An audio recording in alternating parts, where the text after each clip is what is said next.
Hey everybody, I'm John with Seattle Coffee Gear. Today we're going to be talking about 4 or 5 mistakes you might be making right now with grinding for drip coffee. Let's jump right in.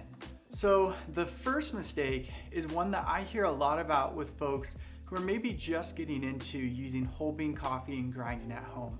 And that is using a blade grinder. Oftentimes when I hear folks that are very frustrated with their experience with a really nice brewer, I'll ask them what grinder they're using and they'll say they're using a blade grinder. And that is almost always the culprit for coffee that's tasting inconsistent. Maybe it's tasting muddy, it's tasting bitter, or it's tasting sour, or a combination of all of those things. That is tip number 1, is get rid of your blade grinder and get a good burr grinder.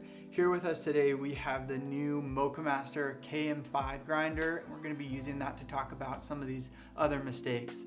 The next mistake that I hear sometimes is using pre-ground coffee. So that's coffee that's ground at the store and then you're taking it home.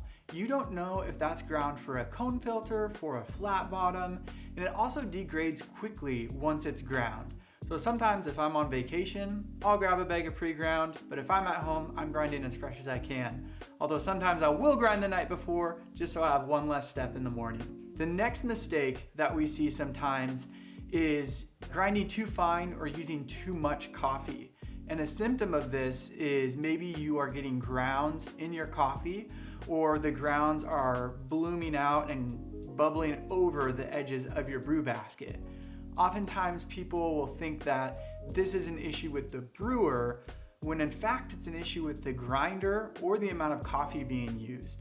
So if you are getting overflowing grounds, consider a coarser grind setting, or make sure that you're using the right amount of coffee for the amount of water you're brewing with. If you have a scale, a good ratio to start with is 1 part coffee to 16 parts water.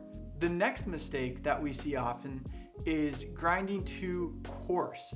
If your coffee is consistently coming out weak or sour or diluted, that could be the symptom that your grind size is too coarse. I ground some coffee before we started this video as a visual example to show what you can look for. So right here in the middle, we have coffee that is ground at a good setting for a cone filter, which on this grinder is a 6. They basically come preset to work with Mochamaster brewers, which all almost have a cone filter. So we're looking at, I've heard it described as kosher salt, somewhere around there.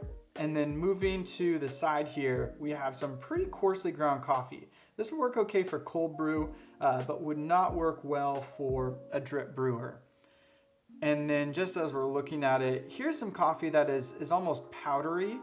This would be close to an espresso grind. This would definitely clog your brewer and cause it to overflow. Now that we're talking about grinding your coffee, I'll add one little bonus tip to think about, and that's RDT, or spraying a little bit of water on your beans before you grind. Personally, and because we are a repair center, I have a hard time recommending this. I prefer to just deal with some of the extra static that can be created by not using RDT instead of potentially introducing rust to the burrs of my grinder.